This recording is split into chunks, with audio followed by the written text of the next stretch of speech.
Everyone, this is Poonam. Welcome to my YouTube channel B Ed classes by Poonam Sharma. इस session के अंदर आज हम डिस्कस करने वाले B Ed second year assessment for learning unit 2 की मैराथन क्लास 2 को हम आज कवर करेंगे। ठीक है, ये हमारा कंप्लीट रिवीजन सेशन है। इससे पहले मैं आपको यूनिट 1 के इंपॉर्टेंट क्वेश्चन के साथ साथ उसके आंसर्स करा चुकी हूँ मैराथन क्लास पार्ट 1 में। उसके बाद हमने यूनिट 3 के इंपॉर्टेंट क्वेश्चन के साथ साथ उसके आंसर्स को डिस्कस कर चुके थे। ठीक है, और उसकी मैराथन क्लास भी प्रोवाइड करा दी है मैंने। ओके, आज हमारी यूनिट 2 की सेकंड मैराथन क्लास है, जिसमें हम यूनिट 2 के इंपॉर्टेंट क्वेश्चन के साथ साथ उनके आंसर्स को डिस्कस करेंगे। ठीक है, हमारे चैनल पे बीएड सेकेंड ईयर की सीक्वेंस वाइज सारी क्लासेस प्रोवाइड कराई जा रही है, जिसकी मैंने प्लेलिस्ट पे बना रखा है। वहाँ पे सारी क्लासेस चेक कर सकते हैं, देख सकते हैं। ओके, असेसमेंट फॉर लर्निंग की सारी क्लासेस कंप्लीट है। आप इसकी प्लेलिस्ट पे जाकर चेकआउट कर सकते हैं, आपको सारी क्लासेस मिल जाएंगी। उसका लिंक मैं आपको डिस्क्रिप्शन बॉक्स और टेलीग्राम चैनल पे डाल दूंगी। ओके, सेशन को स्टार्ट करने से पहले जो बच्चे मेरे चैनल पे नए हैं तो जल्दी से चैनल को सब्सक्राइब कर दें, ताकि आपको बीएड एग्जाम से इंपॉर्टेंट अपडेट क्लासेस के नोटिफिकेशन टाइम पर मिल जाए। सेशन पसंद आता है, सेशन को लाइक करें और अपने फ्रेंड्स बीएड ग्रुप में जरूर शेयर करें। जितना आप शेयर करोगे मैं और ज़्यादा आपके लिए कॉन्टेंट प्रोवाइड कराने की कोशिश करूँ। तो आप पे डिपेंड करता है कि आप कितना शेयर करते हो। जितना अच्छा आपका रिस्पॉन्स आएगा तो और ज़्यादा आपको क्लासेस प्रोवाइड कराई जाएंगी। ओके, आज का हम सेशन स्टार्ट करते हैं। यूनिट 2 से कौन कौन से क्वेश्चंस इंपॉर्टेंट है आपके एग्जाम के लिए और कौन कौन से क्वेश्चंस आपके एग्जाम में आ सकते हैं। सबसे पहला important question tools and technique, जिससे हर बार आपके एग्जाम में क्वेश्चंस आता ही आता है। ठीक है, टूल्स ऑफ इवोल्यूशन क्या है? लास्ट क्लास में मैंने आपको इवोल्यूशन पढ़ाया था, मूल्यांकन क्या होता है। ठीक है, अब मूल्यांकन करने के कौन कौन से तरीके हैं, कौन कौन सी विधियाँ और कौन कौन से तकनीकों का प्रयोग किया जाता है अध्यापक द्वारा, कि हम बच्चों का मूल्यांकन किन किन तरीकों, किन किन विधियों, किन किन तकनीकों से प्रयोग कर सकते हैं। ठीक है, टूल्स ऑफ इवोल्यूशन आपका ऑब्जर्वेशन विधि, interview question, rating steel, checklist या क्युमुलेटिव स्केल क्या होता है उसको बताइए। शिक्षा में उपयोग किए जाने वाले मूल्यांकन सभी उपकरणों को समझाए। अवलोकन, साक्षात, प्रश्नावली, रेटिंग स्केल, चेकलिस्ट और संचयी रिकॉर्ड को बताइए। सेकंड है आपका अचीवमेंट टेस्ट। अचीवमेंट टेस्ट क्या है? उपलब्धि परीक्षण क्या है? Planning and preparation of achievement test. ठीक है, हम अचीवमेंट टेस्ट की प्लानिंग और उसका निर्माण कैसे करते हैं, उसको कैसे बनाते हैं। फिर है थर्ड आपका characteristics of good evolution tool. ठीक है, एक अच्छे मूल्यांकन उपकरण की क्या विशेषताएं होती है उसको हम आप कवर करेंगे। जो मैंने आपको क्वेश्चंस बताए यूनिट ए से, आप बस यही क्वेश्चंस को करके चले जाइए। ओके, अब हम इनके आंसर्स को डिस्कस करते हैं। टूल्स ऑफ इवोल्यूशन, मूल्यांकन के उपकरण। मूल्यांकन के उपकरण, आपका पहला उपकरण है ऑब्जर्वेशन विधि, अवलोकन विधि। सेकंड है आपका क्वेश्चनियर, प्रश्नावली विधि। थर्ड है आपका इंटरव्यू, साक्षात विधि। फोर्थ है आपका चेकलिस्ट। फिफ्थ है आपका रेटिंग स्केल, निर्धारण मापनी। सिक्स है आपका क्यूमुलेटिव रिकॉर्ड, संचित अभिलेख पत्र। और सेवन्थ है आपका परीक्षा एग्जामिनेशन। इन उपकरणों के द्वारा हम बच्चों का मूल्यांकन करते हैं। ठीक है, अध्यापक द्वारा बच्चों का मूल्यांकन किया जाता है इन उपकरणों के द्वारा। ओके, पहला है आपका ऑब्जर्वेशन मेथड। इसमें अध्यापक बच्चों को ऑब्जर्व करता है। ठीक है, अवलोकन करता है। ठीक है, जब बच्चा प्ले कर रहा है, ठीक है, ठीक है, डिस्कशन कर रहा है, ठीक है, स्पोर्ट्स कर रहा है, ठीक है, कोई भी एक्टिविटी कर रहा है, ठीक है, स्टडी कर रहा है, तो इसमें क्या करता है टीचर बच्चों को ऑब्जर्व करता है। ठीक है, अब आपको एग्जाम में कैसे लिखना है? अवलोकन या निरीक्षण विधि। अवलोकन शब्द अंग्रेजी भाषा के ऑब्जर्वेशन का हिंदी रूपांतरण है, जिसका अर्थ है देखना, प्रेक्षण, निरीक्षण और अवलोकन करना। दूसरे शब्दों में कार्यकरण अथवा प्रारंभिक संबंधों को जानने के लिए स्वाभाविक रूप से घटित होने वाली घटनाओं को सूक्ष्म रूप से देखना ही अवलोकन है। ठीक है, बिल्कुल बारीकी से टीचर बच्चों को देखता है, उनको ऑब्जर्व करता है। ठीक है, क्वेश्चनियर मेथड। ठीक है, क्वेश्चनियर मेथड क्या होता है? ये एक पेन पेपर टेस्ट होता है, जिसके अंदर एक बुकलेट होती है क्वेश्चन के अंदर। ठीक है, जैसे कि आपके सर्वे होते हैं, ठीक है, कि आप कौन सी चीज़ें यूज़ करते हैं, इसी तरीके से सेम क्वेश्चनर की एक क्या होती है, बुकलेट होती है, जिसमें बच्चों की इन्फॉर्मेशन को कलेक्ट किया जाता है। ठीक है, कि बच्चे का स्कूल में बिहेवियर कैसा है, ठीक है, रेगुलर है या नहीं, तो उस पर आपको चेक करना होता है। ठीक है, तो इसे हम क्या बोलते हैं? Questionnaire method. जो क्या होती है, इसमें ये क्या होता है, पेन पेपर टेस्ट होता है। इसमें काफ़ी सारे क्वेश्चंस होते हैं और एक क्वेश्चंस की ये क्या होता है, बुकलेट होती है। थर्ड है इन्फॉर्मेशन, साक्षात। ठीक है, जब इंडिविजुअल, ठीक है, व्यक्ति की इन्फॉर्मेशन कलेक्ट करनी होती है, ठीक है, तो किसके द्वारा? बातचीत करने के द्वारा, और उससे क्वेश्चन पूछे जाते हैं। उसी को हम क्या कहते हैं? इंटरव्यू मेथड कहते हैं।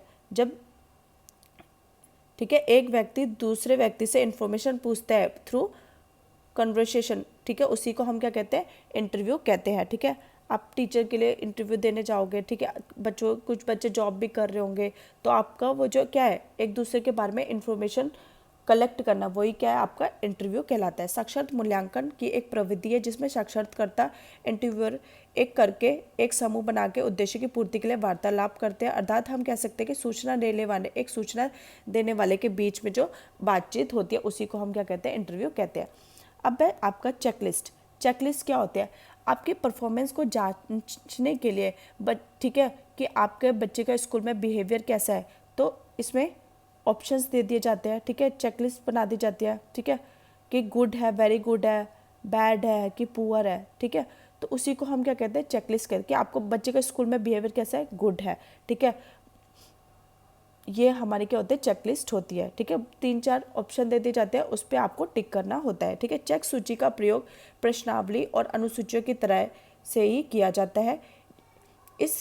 जिस विषय का मूल्यांकन करना होता है उससे संबंधित आइटम की सूची तैयार कर ली जाती है। जिन बच्चों को दिया जाता है हर प्रश्न के सामने कुछ जगह छोड़ दी जाती है। ठीक है, ऐसे जगह छोड़ दी जाती है, हर प्रश्न के सामने कुछ जगह छोड़ दी जाती है जिससे उत्तरदाता हाँ ना ये चिन्ह लगा के अपना आंसर दे सकते हैं, या तो हाँ बोलेगा या फिर ना बोलेगा। ठीक है, और या फिर टिक लगा देगा। ठीक है, सरल शब्दों में चेकलिस्ट का अर्थ प्रश्नावली का वह स्वरूप है जिसमें व्यक्ति या निरीक्षक का चेक करने के लिए कहा जाता है।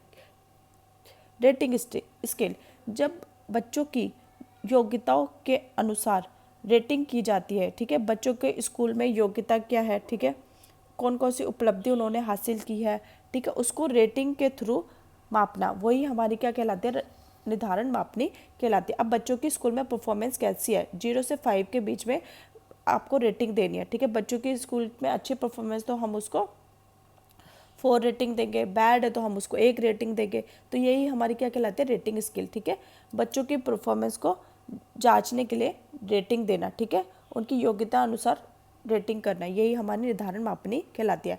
निर्धारण मापनी या क्रम निर्धारण मापनी, यह मापनी है सबसे अधिक प्रचलित है जिसका अर्थ होता है मूल्यों का निर्धारण करना। रेटिंग स्केल की सहायता से पाठ्य पुस्तक मूल्यांकन को कम मापदंड तैयार किए जाते हैं जिन्हें ध्यान में रखकर रेटिंग दी जाती है। ये संख्यात्मक मान द्वारा दी जाती है। ठीक है, और उस श्रेणी के नीचे सही का निशान लगा के रेटिंग दी जाती है। ठीक है, आप रेस्टोरेंट जाते हो, शॉपिंग करने जाते हो, आपके पास मैसेज आता है तो मैम प्लीज़ रेटिंग दे दीजिएगा। ठीक है, और आपको बोलता भी कि आप इतनी रेटिंग दे दीजिए, वही क्या कहलाती है, हमारी रेटिंग स्केल कहलाती है। फिर आपका आता है कम्युनिकेटिव रिकॉर्ड। कम्युनिकेटिव रिकॉर्ड वह रिकॉर्ड होता है जिसके अंदर जब बच्चे ने एडमिशन लिया है, ठीक है, ठीक है, क्लास 1 से, ठीक है, ठीक है, जिस भी क्लास में उस बच्चे ने स्टूडेंट लिया, जब एडमिशन लिया और जब तक वो स्कूल छोड़ नहीं देता है उसकी सारी इन्फॉर्मेशन को कलेक्ट करके रखना, वही हमारा कम्युनिकेटिव रिकॉर्ड कहलाता है। अब संचित अभिलेख पत्र एक ऐसा पत्र है जिसमें छात्र का स्थायी एवं व्यक्तिगत इतिहास होता है, उसकी पूरी हिस्ट्री होती है। यह वह प्रलेख है जो छात्र के व्यक्तित्व का पूर्ण, विस्तृत तथा पनपता चित्र दर्शाता है। संचित अभिलेख पत्र विद्यालय में किसी अध्यापक अथवा किसी अन्य कर्मचारी के द्वारा इसका रिकॉर्ड रखा जाता है। जब एक ऐसा प्रपत्र होता है जिसमें छात्र के विद्यालय में प्रवेश से विद्यालय छोड़ने तक शारीरिक, मानसिक, सामाजिक, मनोवैज्ञानिक, शैक्षिक तथा चारित्रिक विषयों का क्रमबद्ध, ठीक है, एक सीक्वेंस वाइज उनका रिकॉर्ड रखा जाता है और ये किसके द्वारा, टीचर या अन्य कर्मचारी द्वारा रिकॉर्ड को रखा जाता है। अन्य किसी प्रशिक्षक या योग्यता प्राप्त व्यक्ति के द्वारा विभिन्न परीक्षणों के परिमाणों या निरीक्षण के आधार पर रखा जाता है। फिर आपका आता है 7 परीक्षा के माध्यम से भी हम बच्चों का मूल्यांकन करते हैं। ठीक है, आपका एग्ज़ाम टेस्ट होता है। ठीक है, एग्ज़ाम आपका रिटर्न हो सकता है, ओरल हो सकता है और आपका प्रैक्टिकल होता है। ठीक है, रिटर्न अभी आपके बीएड के एग्ज़ाम कैसे हो रहे हैं, रिटर्न हो रहे हैं। ठीक है, जब आपका इंटरनल एग्ज़ाम होता है तो ओरल होता है, और जब आपके बाहर से फैकल्टी होती है आपको एग्ज़ाम लेती है पर वो प्रैक्टिकल होते हैं। ठीक है, तो 3 तरीके से आपके एग्ज़ाम लिए जाते हैं जिनके आधार पर आपका मूल्यांकन किया जाता है। रिटर्न लिखकर, मौखिक ओरली और प्रायोगिक को आपको प्रयोग करके आपका एग्जामिनेशन इवैल्यूएशन किया जाता है। ओके, अब हम डिस्कस करते हैं एक अच्छे मूल्यांकन आकलन उपकरण की विशेषता। मूल्यांकन शिक्षा की सामग्री का अत्यंत आवश्यक अंग है। इसके द्वारा हमें शिक्षण विधियों में सुधार और शिक्षा के उद्देश्यों, लक्ष्यों का स्पष्टीकरण, शिक्षा कार्य की उन्नति, मार्गदर्शन तथा पाठ्यक्रम में सुधार लाने में सहायता मिलती है। परंतु मूल्यांकन में से लाभ तभी प्राप्त हो सकते हैं जब उसमें कुछ आवश्यक गुण हो। ये गुण निम्न प्रकार के होते हैं। ठीक है, हम बच्चों का मूल्यांकन क्यों करते हैं? ताकि हमें पता चले कि जो हमने टीचिंग मेथड यूज़ किया है वो कितना इफ़ेक्टिव है या नहीं, बच्चों को चीज़ें समझ आ रही है या नहीं आ रही। ठीक है, बच्चों की परफॉर्मेंस के बारे में पता चलता है। ठीक है, तो मूल्यांकन के ये फायदे होते हैं। अब परिभाषाएं देख लेते हैं। क्लासमेट तथा गुडविन के अनुसार एक अच्छे परीक्षण में वैधता होनी चाहिए, वो वैलिड होनी चाहिए, रिलायबल होने चाहिए और प्रैक्टिकल होना आवश्यक होता है। Characteristics of a good evaluation tool, पहला क्या है आपका? वैलिडिटी, वैध होने चाहिए। अच्छे मूल्यांकन की पहली विशेषता उसकी विषय अनुकूलता होनी चाहिए। ठीक है, विषय अनुकूलता से अभिप्राय यह है कि मूल्यांकन द्वारा उस ज्ञान और केवल उसी ज्ञान की जांच की जाए जिसके लिए परीक्षा ली जा रही है। ठीक है, अब जैसे कि आपका सीटेट का एग्ज़ाम है, तो जो आपका एग्ज़ाम लिया जा रहा है केवल उसी के लिए ही वैलिड होना चाहिए। ठीक है, ऐसा नहीं होना चाहिए कि वो D++B के लिए भी वैलिड हो। ठीक है, अब रिलायबल, रिलायबिलिटी, उत्तम मूल्यांकन की दूसरी विशेषता उसकी रिलायबिलिटी, विश्वसनीयता कहलाती है। इसका अभिप्राय यह है कि मूल्यांकन चाहे कोई भी करे, किसी भी समय करे, परिणाम सदा ही एक होना चाहिए और किसी तरीके की कोई भी डाउट नहीं होना चाहिए। और परीक्षा लेते हुए या तो यही परीक्षा किसी और समय परीक्षा लेता है तो परिणाम इससे भिन्न नहीं होना चाहिए। जो बच्चे ने क्वेश्चन का आंसर लिखा है वो सेम होना चाहिए हर टाइम। ठीक है, चाहे उसका कोई भी उसको चेक करे। ठीक है, उसमें विश्वसनीयता होनी चाहिए। ठीक है, थर्ड है वस्तुनिष्ठता। उत्तम परीक्षा में वस्तुनिष्ठता, मल्टीपल चॉइस क्वेश्चंस को इंक्लूड होना चाहिए। इसका अभिप्राय यह है कि प्रश्नों के उत्तर निश्चित और एक प्रश्न का उत्तर केवल एक ही होता है और उनके अंक लगाते समय परीक्षक की नापसंद का कोई भी प्रभाव नहीं पड़ता। अंक चाहे कोई भी लगाए पर छात्री को अंक उतने ही मिलते हैं। ठीक है, आपके जो मल्टीपल चॉइस होते हैं उनमें से केवल एक ही प्रश्न का उत्तर सही होता है और इसमें परीक्षक का कोई भी रोल नहीं होता है। ठीक है, सरलता, ईजी होना चाहिए, बच्चे ईजिली टेस्ट दे सके। ठीक है, उनको किसी भी तरीके का कोई भी डर नहीं होना चाहिए और ईजिली होना चाहिए। सरलता भी अच्छे मूल्यांकन की विशेषता होती है। मूल्यांकन की सरलता से अभिप्राय यह है कि उसकी व्यवस्था करने में किसी भी प्रकार की कोई कठिनाई ना आए। ठीक है, विस्तृत रूप होना चाहिए, व्यापक होना चाहिए। विस्तृतता का गुण ऐसा है जिसमें अच्छे मूल्यांकन में होना आवश्यक है, परंतु जितना प्रचलित निबंधन परीक्षाओं में अभाव है। ठीक है, फिर है निदानात्मक, डायग्नोस्टिक होना चाहिए। अच्छे मूल्यांकन में निदान का होना भी आवश्यक है। निदान से अभिप्राय है कि हम मूल्यांकन द्वारा विद्यार्थियों के दोषों और न्यूनताओं का पता लगा सके और उनको दूर करने में सहायता मिले। निदान मतलब बच्चों को सीखने में जहाँ जहाँ समस्या आ रही है हम उन परेशानियों का निदान कर सके और उनको सुधार कर सके। ये अच्छे मूल्यांकन में होना ज़रूरी होता है। आई होप आपको अच्छे से क्लियर हो गया होगा। फिर आपका अचीवमेंट टेस्ट, काफ़ी बच्चों की डिमांड थी मैम अचीवमेंट टेस्ट बता दीजिए। अचीवमेंट टेस्ट वह टेस्ट होता है जिसमें छात्रों की विभिन्न विशेषताओं, ठीक है, ज्ञान का मापन करने के लिए जो हम बच्चों को टेस्ट लेते हैं, एग्ज़ाम लेते हैं, उसी को हम क्या कहते हैं? उपलब्धि परीक्षण कहते हैं। अब हम इसको डिटेल में समझते हैं।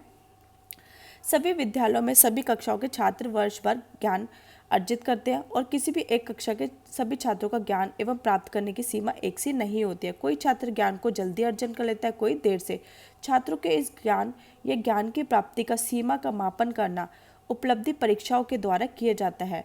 सरल शब्दों में हम कह सकते हैं कि छात्रों के विभिन्न आवश्यकता तक ज्ञान के मापन जिन परीक्षणों द्वारा किए जाते हैं उन्हें परीक्षणों को उपलब्धि परीक्षण कहते हैं। ठीक है, उपलब्धि परीक्षण की परिभाषा देख लेते हैं। फ्रीमैन के अनुसार उपलब्धि परीक्षण किसी एक विषय या विषयों में व्यक्ति द्वारा अर्जित ज्ञान, सूझबूझ तथा कौशलों का मापन करते हैं। ईबेल के अनुसार ज्ञानो अर्जन परीक्षण वह अभिकल्प है जो विद्यार्थी के द्वारा ग्रहण किए गए ज्ञान, कुशलता तथा क्षमता का मापन करते हैं। उपलब्धि परीक्षण के उद्देश्य क्या होते हैं?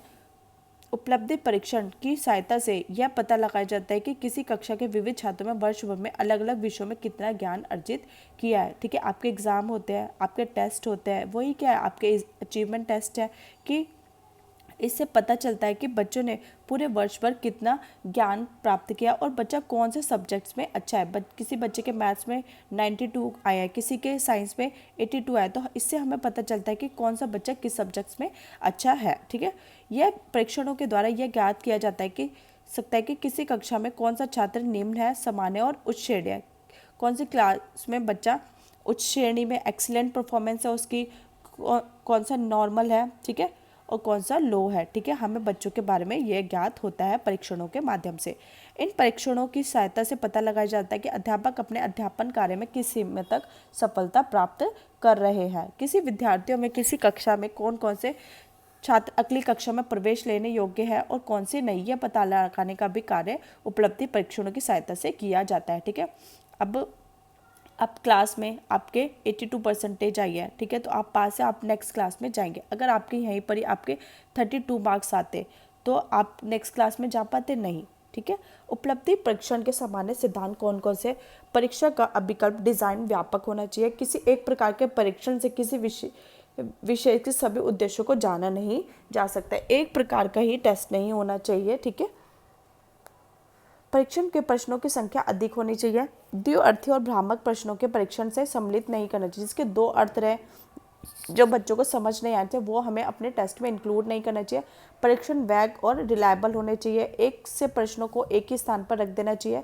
परीक्षार्थियों को उत्तर देने के लिए पर्याप्त समय और स्थान देना चाहिए। प्रश्न ऐसे हो जिसमें विद्यार्थी किसी प्रश्न को समझकर गलत उत्तर ना दे सके। प्रश्नों की भाषा सरल संक्षिप्त होनी चाहिए। अब हम उपलब्धि परीक्षणों का निर्माण कैसे करते हैं?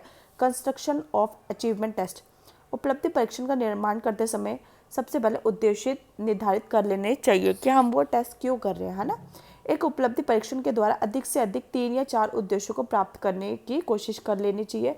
उद्देश्यों को निर्धारित कर लेने के पश्चात यह निर्धारित करना चाहिए जिस परीक्षण का हम निर्माण करने जा रहे हैं उसका निर्माण किस स्तर पर छात्रों की उपलब्धि के मापन के लिए किया जा रहा है, मिडिल स्तर या हाई स्कूल या हायर सेकेंडरी स्कूल। उपलब्धि परीक्षण से संबंधित प्रश्नों के निर्माण में सुविधा के लिए जिस स्तर के छात्रों को के लिए उसका निर्माण किया जाता है उस स्तर के पाठ्यक्रम का विस्तार से विश्लेषण कर लेना चाहिए। पाठ्यक्रम में प्रत्येक अंक से प्रश्न बनाने चाहिए और प्रश्न छोटे और वस्तुनिष्ठ प्रकार के होने चाहिए। उपलब्धि परीक्षणों की क्या क्या इंपॉर्टेंस है उसको देख लें। ये व्यावसायिक निर्देशन में सहायक है, हेल्प्स इन वोकेशनल गाइडेंस, ठीक है। हम बच्चों को गाइडेंस प्रोवाइड कर सकते हैं जब बच्चे क्लास 10th में आ जाते हैं, ठीक है, क्लास 12th में होते हैं। अगर बच्चों के मार्क्स अच्छे आते हैं, ठीक है, किसी बच्चे के मैथ्स में अच्छे आए हैं, किसी के साइंस में आए, तो हम उनको बोलते हैं ना आप साइंस स्ट्रीम ले लो, ठीक है। अगर कोई बच्चा कॉमर्स में इंटरेस्ट है, ठीक है, बिजनेस में उसका इंटरेस्ट है तो वो कॉमर्स ले लेता है, इको में इंटरेस्ट है ना, और इससे हम बच्चों को वोकेशनल गाइडेंस दे सकते हैं। भावी अध्ययन में सहायक, ठीक है, फ्यूचर एजुकेशन के लिए हम उसको बता सकते हैं कि वो आगे कहाँ पे पढ़ाई कर सकता है ना। श्रेणी विभाजन में सहायक, ठीक है, हेल्प्स इन ग्रेडिंग, ठीक है, कॉमर्स साइंस आर्ट्स, ठीक है, ये और जैसे जैसे उनकी परसेंटेज होगी उसके अकॉर्डिंग हम उसको श्रेणी विभाजन में बांट देते हैं, ठीक है। फिर है परामर्श में महत्व, इंपॉर्टेंस इन काउंसलिंग, बच्चों के बारे में जानकारी बता सकते हैं। छात्रों की कठिनाइयों का निदान करने में सहायक होता है। कॉलेज में दाखिले तथा विषयों के चयन करने में उपयोग होता है हमारा उपलब्धि परीक्षण। आई होप आपको अच्छे से क्लियर हो गए होगी हमारी यूनिट 2, ठीक है। काफ़ी ईजी है, बस एक बार जस्ट आप पढ़ लीजिए और उसके बाद अपने खुद से एक बार रिवीजन मार लीजिए, आपका ये यूनिट 2 कवर हो जाएगा। अब हम नेक्स्ट क्लास में हम यूनिट 4 करेंगे, ठीक है, जिसमें मैं आपको प्रैक्टिकल क्वेश्चंस कराऊंगी, जिसमें हम मीन मीडियन मोड को करेंगे, ठीक है। इससे आपका एक 16 मार्क्स का लॉन्ग क्वेश्चन आता है, ठीक है। मैं आपको सजेस्ट करूंगी कि आप थ्योरी ना करके आप प्रैक्टिकल क्वेश्चंस करें, ठीक है। बस इसके बाद आपको बेसिक से आपको प्रैक्टिकल क्लासेस मिल जाएंगे, आप उनको देख लीजिए और आप मीन मीडियम मोड ही अपने क्वेश्चन में सॉल्व करके आएँ, ठीक है। इससे क्या होगा, इससे आपका किसी भी कोई भी मार्क्स कटेगा नहीं, आपको फुल मार्क्स मिलेंगे अगर आपका क्वेश्चन का आंसर सही है, ठीक है। तो मेरा सजेशन यही रहेगा कि आप प्रैक्टिकल क्वेश्चंस को ही अटेम्प्ट करें। आज का सेशन हम यही ख़त्म करते हैं, ठीक है, ओके। सेशन पसंद आता है, सेशन को ज़रूर लाइक करें, सेशन को ज़रूर शेयर करें। मैं आपको इतने एफर्ट्स कर रही हूँ, ठीक है, तो प्लीज़ बिना कहीं सेशन को लाइक कर दिया करो, शेयर कर दिया करो। चैनल पे नए आए तो चैनल को ज़रूर सब्सक्राइब कर दे। आज का सेशन हम यहीं ख़त्म करते हैं। Thanks for watching.